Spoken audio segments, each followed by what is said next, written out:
Boa noite. Boa noite. Estamos no ar com mais um Jornal da Mídia, diretamente da rede ampla de televisão. Examinaremos como diferentes meios de comunicação contribuíram para esses eventos e como os próprios acontecimentos colaboraram para a evolução e modificação do sistema de mídia.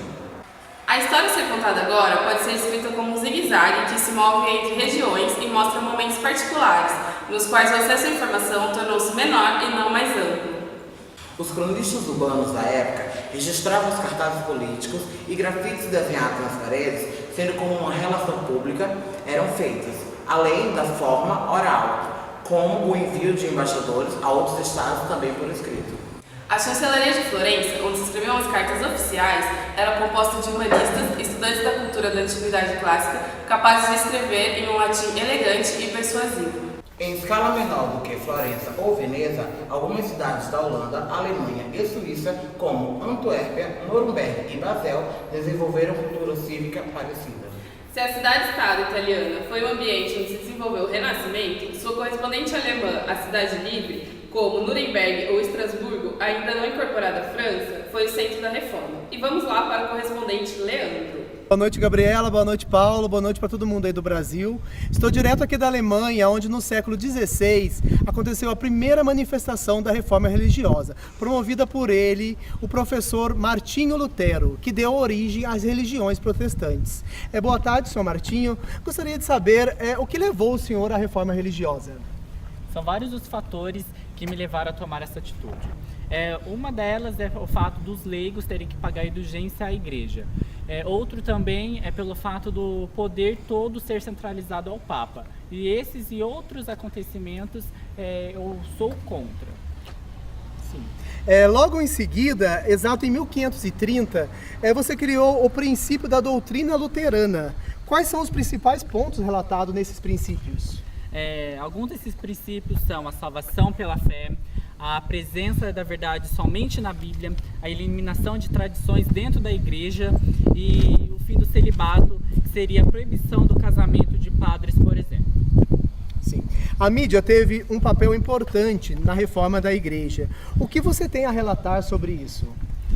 Os panfletos me ajudaram muito, tiveram um papel muito importante nessa reforma religiosa, pelo fato de eu poder me expressar e comunicar mais rápido com as pessoas. Ok. Muito obrigado pela entrevista.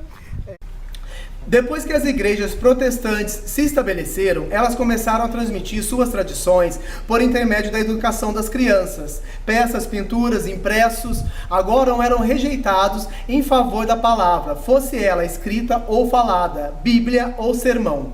Por outro lado, na primeira geração, os protestantes se baseavam no que pode ser chamado de ofensiva da mídia, não somente para comunicar suas próprias mensagens, mas também para enfraquecer a igreja católica, ridicularizando-a, usando o repertório tradicional do humor popular para destruir o inimigo pelo riso. Leandro Júnior, direto da Alemanha, para o Jornal da Mídia. Obrigado, Leandro. Informações claras sobre a reforma pelas palavras do frade, que se tornou herege, professor da Universidade de Wittenberg, que se ressentia muito do que via como a denominação italiana da igreja e sua comercialização. Em contraste com o comportamento posterior, esse foi um período em que os protestantes fanáticos eram muitas vezes satíricos, irreverentes ou subversivos. Um dos principais objetivos dos reformadores era se comunicar com todos os cristãos. Enquanto o grande humanista Erasmo, que também quis reformar a igreja, escrevia em latim para ser lido em círculos acadêmicos de toda a Europa, Lutero normalmente usava a estratégia oposta. Escrevia em vernáculo, de modo que sua mensagem pudesse ser compreendida pelas pessoas comuns, mesmo que tivesse de se restringir, no início, ao mundo de língua germânica. Na realidade, pouco teria ajudado a Igreja Católica a queimar Lutero como herege, uma vez que seus escritos estavam disponíveis em grande número e a preços bastante razoáveis.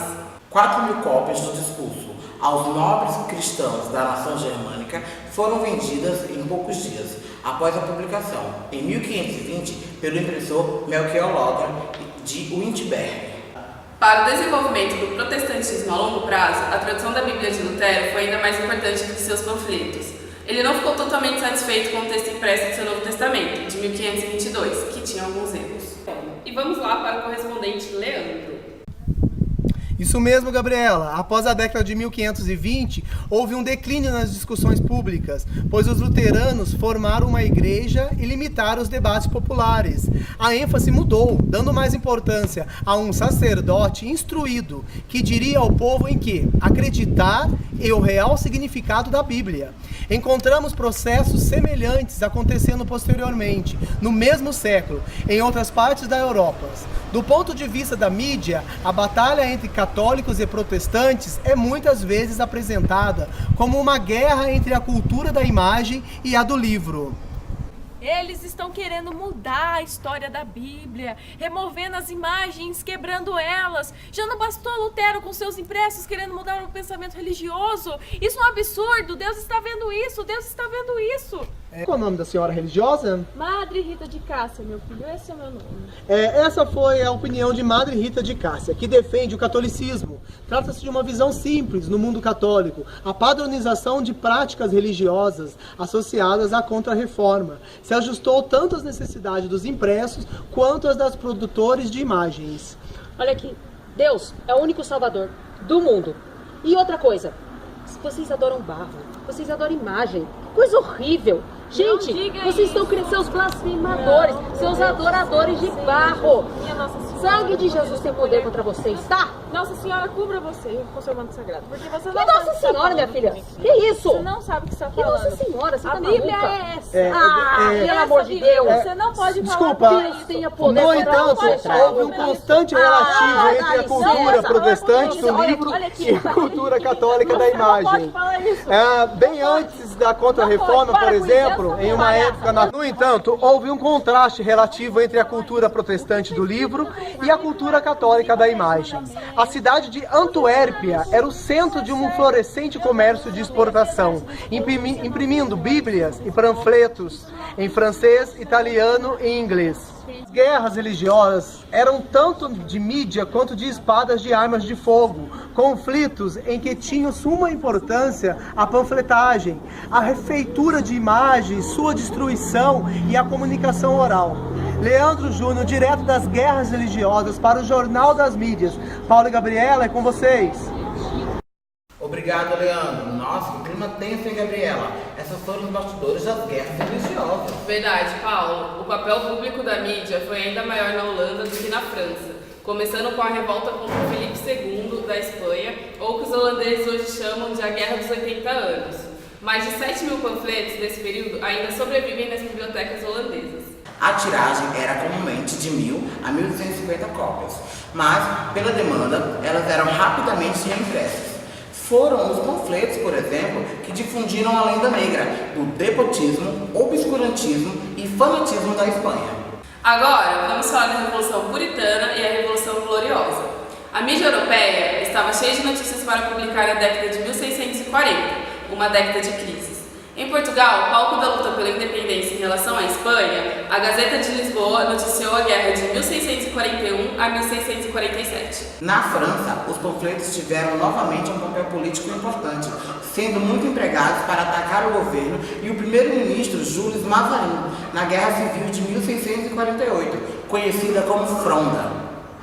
Cerca de 5.000 mazarinades foram produzidos na época, vendidos a meio ou um quarto de sol, a moeda da época, ultrapassando as produções feitas em 1614 a 1617. Assim como os panfletos haviam ultrapassado em número os produzidos durante as guerras religiosas. Essa explosão de matéria impressa serviu de contexto ao famoso debate sobre a liberdade de imprensa, o qual participou o poeta puritano John Milton, que atacava a prática de imprensa do alto parlamento e defendia a liberdade de imprimir sem licença. Era uma crítica a todo tipo de censura em todos os níveis, afirmando especialmente que todos os homens independentes deveriam ser livres para escolher. Vamos voltar agora com Leandro e outros repórteres para conhecermos mais dessas histórias. Os impressos também foram importantes para atrair pessoas e para a consequente ampliação da esfera pública. Em 1641, estavam em circulação mais de 20.000 cópias do grande protesto do parlamento contra o regime de Carlos I. Como na Alemanha, na década de 1520, uma esfera política pública e outra popular surgiram na Grã-Bretanha, especialmente em Londres, nas notáveis 20 anos entre a convocação do parlamento em 1641 e a restauração de Carlos II em 1660. As atividades da mídia no período da restauração foram iluminadas por um grande evento chamado de Conspiração Papal, para assassinar Carlos II, a fim de que seu irmão católico pudesse substituí-lo. Em 6 de setembro de 1678, Titus Oates, um ex-convertido ao catolicismo, procurou um magistrado, Edmund Barry, para contar-lhe sobre sua conspiração. Em 28 de setembro, repetiu a história ao conselho. Logo depois, Godofrey foi encontrado morto, provavelmente assassinado. Quando a procissão funerária foi realizada, em 31 de outubro, a Câmara dos Comuns resolveu que aconteceu uma conspiração diabólica e maldita, tramada e levada adiante pelos oponentes ao Papa para assassinar o rei. No julgamento dos acusados, Oates apresentou provas do caso, mas não foi convincente, e a partir dessa época começou a perder credibilidade. Assim como o senador Joseph McCarthy, com suas histórias e conspirações comunistas, de repente desacreditado pela opinião pública norte-americana na década de 1950. No final, Oates foi condenado por perjúrio. A crise ilustra claramente o argumento de Chico Tani em 1966. Segundo ele, os rumores floresceram quando o suprimento de informação é inadequado com relação à demanda. Boa noite. Voltamos aos estúdios. Gabriela, Paulo. E assim concluímos a nossa edição de hoje do Jornal das Mídias. Agradecemos a sua audiência e tenha uma boa noite. Boa noite e até a próxima edição do Jornal das Mídias pela Rede Anto de Televisão.